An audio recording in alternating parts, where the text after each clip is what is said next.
Just every time I phone somebody, they say, "Oh, we're going to record this."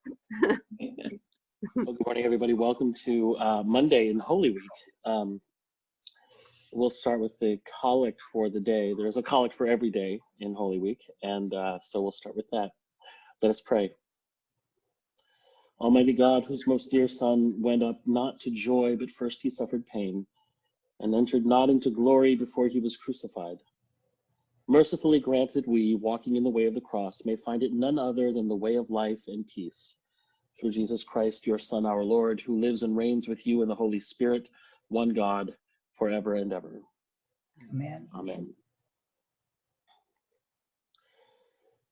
So Monday in the book, the last week, takes a very specific look at the temple and at all the complications of the temple.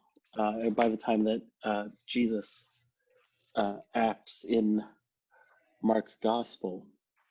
What did you all think of this week, this day, this chapter in the book? Anybody have any thoughts you want to start with before we go through the chapter a little bit? Well, I was struck, RC, by you have often said on Wednesday morning that it was not the Jews that killed Jesus. And this chapter really points out how there's a very complicated relationship between the Jews and the temple. I mean, it's the temple is a very sacred spot, and yet all the collaboration that goes on with the Romans and make it very complicated. I mean, they're not Jesus isn't angry with temple or the sacrifices, or it's the intention behind all of that. The intention is not correct. Hi, Fawn. And anyway, it was interesting for me to see the background of who's in charge of the temple now. Mm-hmm. Well, and to be very clear, when I say it wasn't the Jews that killed Jesus, I mean, I'm really talking about the Jewish people. I'm talking about, so often the entire, so often the entire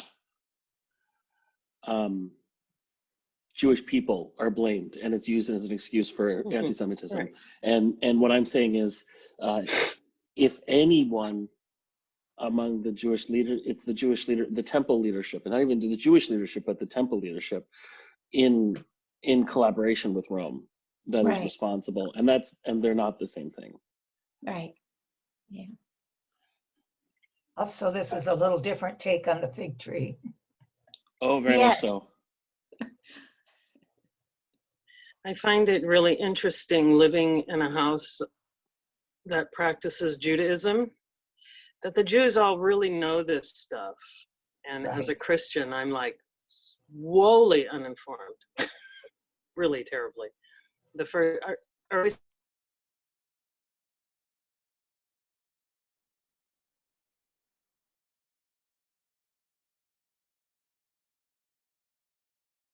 understanding. Oh, okay. So a chapter a day. Okay, great. That's what I did. Yeah. Well, my computer's telling me that my internet connection is unstable. I've told the kids they can't be on the email right now. They can't be on the computer, on the internet right now. And you're coming through fine. Yeah, you are. My computer always tells me that too. Well, it's especially true now because so many people are depending on the internet, and there is just a certain capacity on the internet. So I've found that when I try to communicate with my son in Albuquerque, that we're often interrupted. It's just part of the change in our culture. Yeah. Well, absolutely. And I found this Well, I was delighted when I read this book. Interestingly enough, on Sunday when I journaled before I joined this group Sunday morning, my comment was I did not understand why in Christianity, Palm Sunday didn't do more just focusing on the celebration of Jesus' entry into Jerusalem and the connection, the historical connection, and why did they jump all the way through Holy Week and do Holy Week on Palm Sunday, and then also go through this all again on Thursday, Friday, and Saturday and Sunday, and so forth, kind of thing. And it, interestingly enough, then I picked up with this group, then I got the book, and I thought, oh, okay, this is just perfect for the questions that I had been asking. I'd long asked a lot of questions because I did a lot of historical study when I was in college. I was always upset with the interpretation of Christianity on those historical events. And I find it interesting that they're being addressed. Mm-hmm. Well, I think a lot of scholarship has been done since we were in school, Kathleen. I hate to admit it, but probably. I mean, a lot of scholarship's been done since I was in school, and that's more recently. We have a So, tendency to forget that. Yeah. So the lesson from did you all understand what Borg and Crossan were saying about the frames in the Markan Gospel? I Yes. think the example of the fig tree is a really apt one.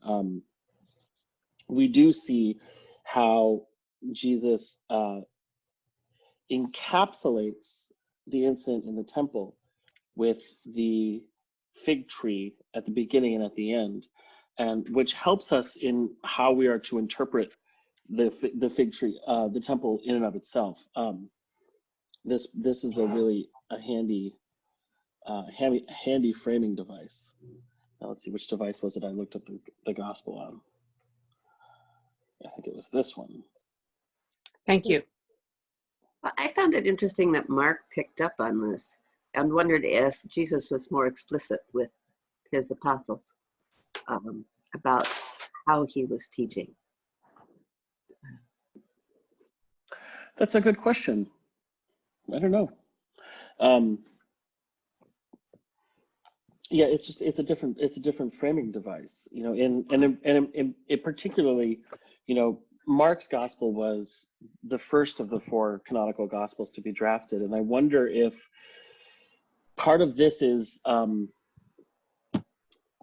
one of the questions that I wonder about is whether this is geared toward hearing the gospel rather than reading it. So when you hear the story of the fig tree and then the temple, and then it comes back to the fig tree, when you're listening as opposed to reading, it sort of wraps it up in a way that, you know, John's gospel was clearly, much more clearly meant to be encountered on the page, especially because, I mean, it's just so damn long.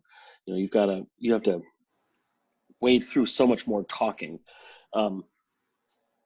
And I mean, that's a completely unsubstantiated hypothesis, but, you know. It's a wonder. I wonder about this. Yeah, I just wonder about it. You know, the incident in the temple, which, as they point out, we refer to as the cleansing of the temple, but really is probably better referred to in this way as an incident, finds itself between, and there's so little of what happens with the fig tree. You know, Jesus says this tree is never going to, no one will ever again eat your fruit, and it's weird that he talks to a tree, right? Like this is a weird moment. Like Jesus is walking around, he gets upset, and he talks to a tree. I'm like, okay, and then he goes into the temple and pushes over the tables of the currency exchangers and those who were selling doves. He didn't allow anyone to carry anything through the temple. He taught them, hasn't it been written, my house will be called a house of prayer for all nations, but you've turned it into a hideout for crooks, as it says in the Common English Bible. The chief priests and the legal experts heard this and tried to find a way to destroy him. They regarded him as dangerous because the whole crowd was enthralled at his teaching. And then early in the morning, Jesus and his disciples were walking along. They saw the fig tree withered from the root up. And Peter remembered and said to Jesus, look, Rabbi, look at how the fig tree you cursed is dried up. It's interesting that Common English Bible says hideout, which is something that the authors make a point out of in here too. Yeah, especially in the Herodian temple. The temple has been so drastically expanded into a whole complex of it's got a court of the Gentiles. It's got all these different places, which the temple never had previously. If you've been to Jerusalem, the entire the entire Temple Mount it's massive, and the amount of labor it would have taken to flatten that whole thing out and to create that platform it's incomprehensible. And they needed all that space because the temple took up all of it with all of its antechambers, with all of its courtyards and its nesting courtyards leading to the holiest of holies, the temple itself. It's just, the whole thing is fascinating.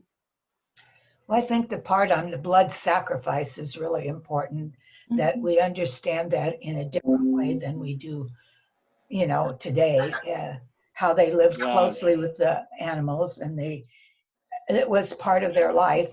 But especially, I think the idea that having a meal with someone is in its own way sacred. Absolutely.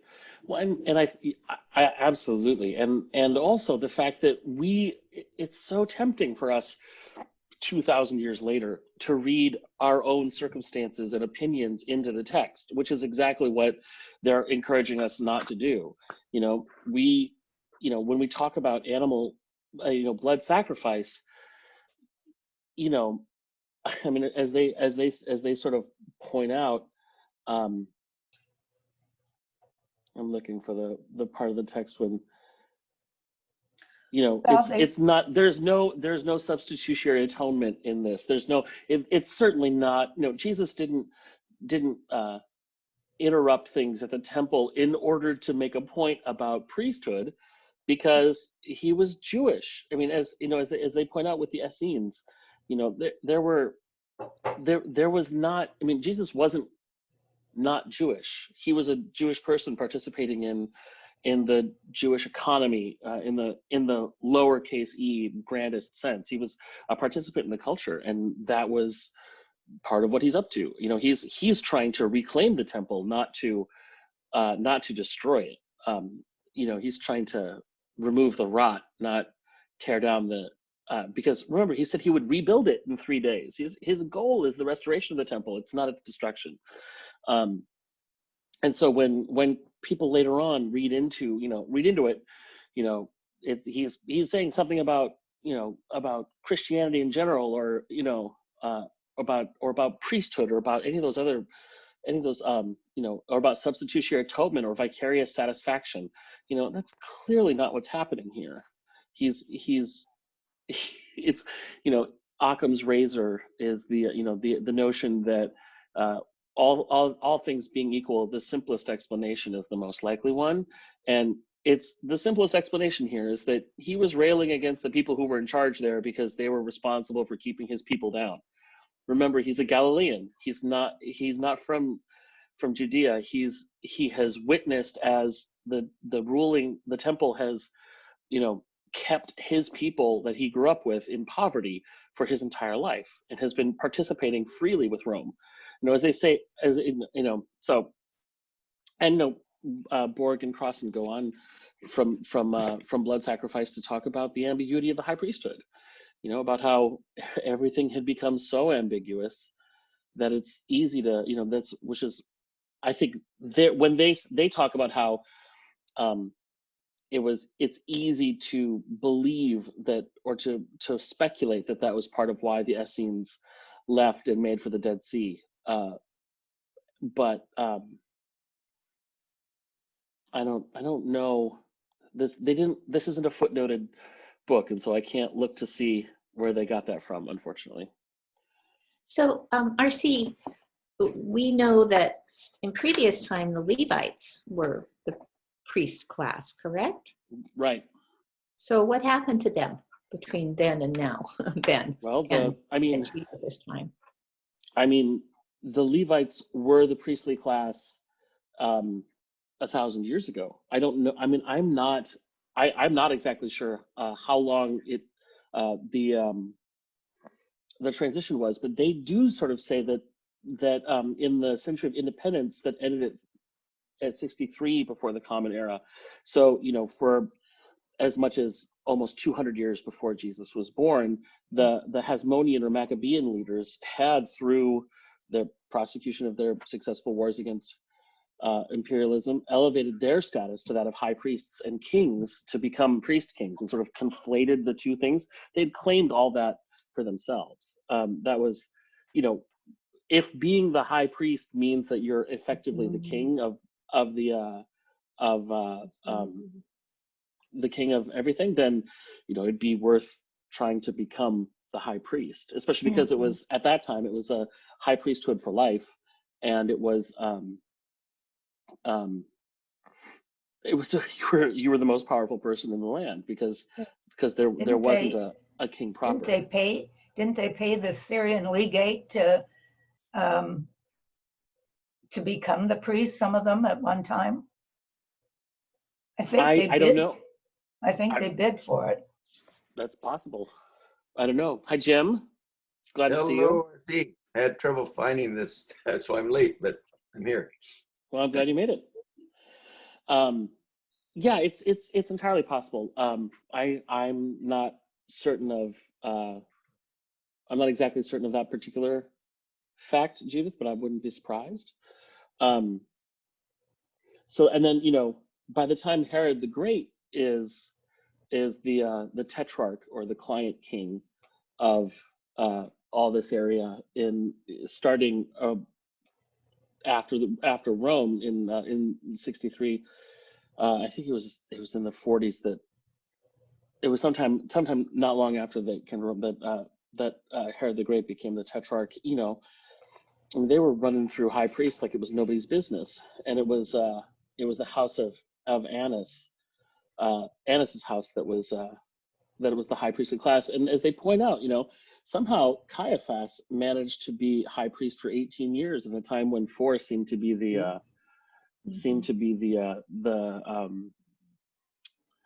average, which says to one that Caiaphas was clearly a very skilled political operator. One would imagine that if this story was told from Caiaphas's perspective instead of that of Jesus, you'd have a very different story about Caiaphas, who was smart enough to stay in power for orders of magnitude longer than you would think, and did all these great things. And you can imagine what a hagiography of him would sound like if it were it not for the fact that it's Jesus that we're trying to focus on, who did not have great success in his interactions with Caiaphas, at least from our perspective.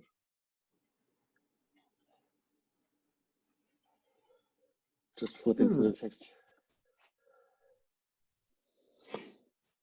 And it goes on to talk about the ambiguity of the temple and how the ambiguity of Judaism's high priest as Rome's primary local collaborator spilled over to the temple, the building that was both the house of God on earth and the institutional seat of submission to Rome.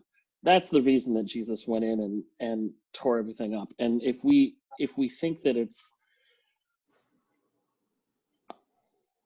I think we're kidding ourselves if we think anything but that. It's trying to, again, talk ourselves out of what is the simplest and most likely explanation, which we do for all kinds of reasons. It's interesting the authors refer to Josephus and other writers of the era. Well, Josephus is the only writer that really gives us any notion of what happened contemporary to the Gospels. He's the only. He's about the only non-gospel writer that gives us any comparison. I mean, it is because of Josephus that we know that Pontius Pilate was recalled to Rome and have any record of the way that he put down that revolt, put down the Zealots' revolt, which is why he was recalled in the first place. Josephus is a profoundly important historian for Christians by virtue of being Jewish and being a Roman citizen and recording all this stuff that happened contemporaneous to Jesus. Just and as if we needed anything else to convince us that Caligula was a monster, we have this story of his attempt to have a statue of himself as Zeus incarnate installed at the temple. Well, that would be a shot across the bow. I mean, talk about a fast way to earn the ire of all the people, and groups of 10,000. I just kind of love this story. How many people were willing to non-violently die in protest and to protect the holiness of the temple. That's kind of lovely. I'm glad that it didn't come to that as well, but it's just sort of an amazing thing to imagine.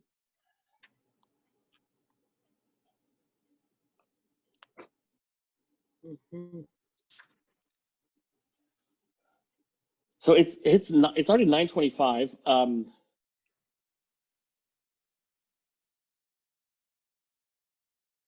This is one of those. I'm not sure what else to say. Excuse me. I think it's important that when we talked about animal sacrifices, that there were rules the Jewish people had to follow to even now, things have to be kosher, similar to how the Muslims want their meat to be, I forget, halal, I guess. And so it was, in some ways, itself a kind of religious action to follow the whatever the rules for the sacrifices were. So it wasn't just somebody going out and killing animals. No. It was a very specific and prescribed process. And as they point out, to be a priest actually meant not only to have religious significance, but to be a very skilled butcher, because you had to be, because that's part of what the job was. And not only did you sacrifice the blood, which had to be drained from the body regardless, but then often they got significant amounts of the meat back, and so we're able to have a meal of the thing that they were sacrificing. It was not everything got used. It wasn't that there was a big pile of rotting bodies out behind the temple where everything got thrown after the sacrifices. It was much more complicated than that, and it was actually less weird than we tend to think when we think about animal sacrifices. There is no suffering or torture or cruelty involved. In fact, in order to ask anybody who's raised animals, you want to be as efficient and limit the suffering as much as possible. They go to great lengths to try and keep cattle calm before they butcher them, because they don't want all the adrenaline in the body because it affects the meat. That's part of the goal here. So one of the things that I noticed that the authors include many quotes from Amos and Jeremiah and Micah, that has a lot to do with the reason that Jesus did cleanse the temple. It wasn't that he was upset with the sacrifices or anything like that. It was he was upset that there was no justice, that people thought they could do what they wanted to do, and then they could hide in the temple, kind of, with their worship and their and that's exactly what Jesus, I think, was saying was wrong, is that they were all, didn't value justice and the poor. It was, they thought that their acts of worship and stuff were going to save them. And these quotes say, You know, that's So, not John, what God wants. He doesn't want you sacrificed. Bible study. Oh, go ahead. Sorry, Fawn, I muted you. I was just going to say, yeah, I mean, the history of the prophets is one of there is this line of prophets over centuries complaining about the way that Jerusalem, the aspirations and the idea of Jerusalem and the reality of Jerusalem have nothing in common with each other. How, you know, Jerusalem as God's home on earth has this potential to be the source of justice and mercy and righteousness for the world, and instead it becomes a place where the rich get richer and where they you know collaborate with their imperial overlords and become instruments of the oppression of their people instead of the liberation of their people. And I mean, Isaiah railed against that, and yet still had hope for what Jerusalem could become in a way that I think some of the other prophets didn't. They sort of abandoned that hope and thought there's the only thing that can happen with Jerusalem is that it be torn asunder because there's no saving it. I think On Jesus page 41, it says there was a terrible ambiguity in that the priest before God on the Day of Atonement also represented them before Rome the rest of the year. I think that kind of encapsulates it. Yeah, it's really difficult to sort of take seriously the idea that on Yom Kippur, when the high priest goes into the temple in order to make the apology for all the world, and then leaves the holiest of holies that day. You know, that was the high priest is the only person who's ever allowed to go in that room, and even then only once a year. You know, but on the other days of the year, they're, you know, accountable to the eagle and to the emperor in Rome. You know, it's a very complicated position to be in. And again, you know, I don't want to. It's easy for us to cast aspersions, you know, or to look at it as Christians and then sort of not forget that, you know, they had reasons for doing what they were doing too. And it's not to say that, you know, if we had been in the same position, we might not do the same thing. We're pursuing this from the perspective of Christians who are trying to understand it. We're approaching the question of the rule of the temple through Jesus' lens and not through its own perspective. And so it looks different to us. But yeah, it's horrendous from Jesus' perspective, what's happening. And it's been happening, you know, for 1,000 years at that point, since the death of Solomon. Well, he's talking about the domination system, which isn't only the Jewish people that have had problems with that. We have problems with that. It's continuing. I think the phrase from Amos is the best, but let justice roll down like waters and righteousness like an ever-flowing stream. That's such a wonderful, wonderful. The one from Micah about love, kindness, and do mercy and walk humbly with your God, or whatever. Right, I don't have the words right, but yeah, they're all pretty memorable. I mean, that's meant for us too. Indeed. I see Meredith often wants to talk or something. I see the frame go there. Meredith, do you have something to say? Oh, yeah. No, I just was agreeing with them.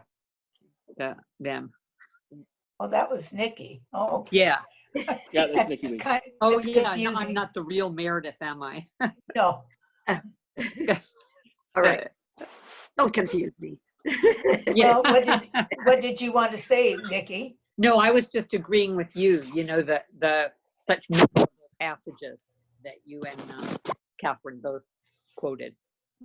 You know, the justice rolling down like rivers, and then the do justice and love mercy, and kind of. To me, it seems like a continuation of the message that just reverberates through all the Old Testament. Let justice roll down. Let justice you know, it's justice, and it's justice for all the people, and it's been always fighting against the tendency we seem to have to go into a dominance mode as far as our culture is concerned. I mean, I see it in modern times when we decided we were going to depend on the Constitution to protect us. And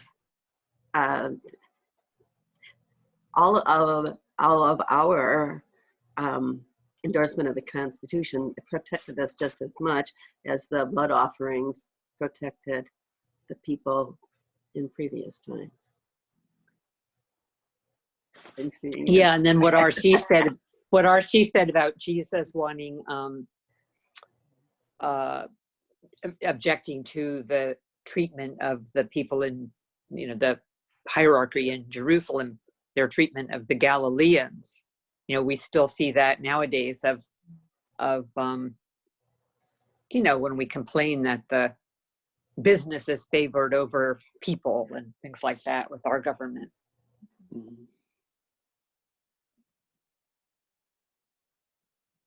On 46, it says, since God is just and the world belongs to God, actually makes that, the authors make that point, is that the world belongs to God, the land belongs to God.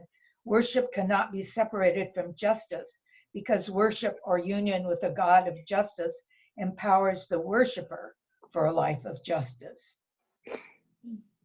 I thought of that exactly that way. Yeah.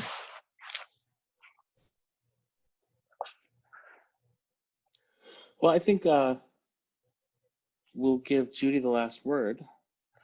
Thank you all for your time today. Tomorrow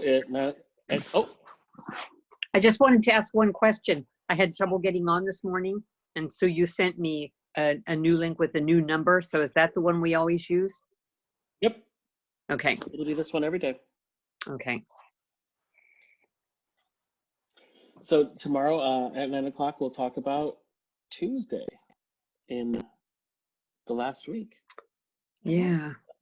Thank you, everybody, for participating. Good to see everybody. Thank you. We'll Good to Yeah. see you all. Hey, everybody. Thank you, guys. Bye-bye. Bye-bye. Have a good day. Bye.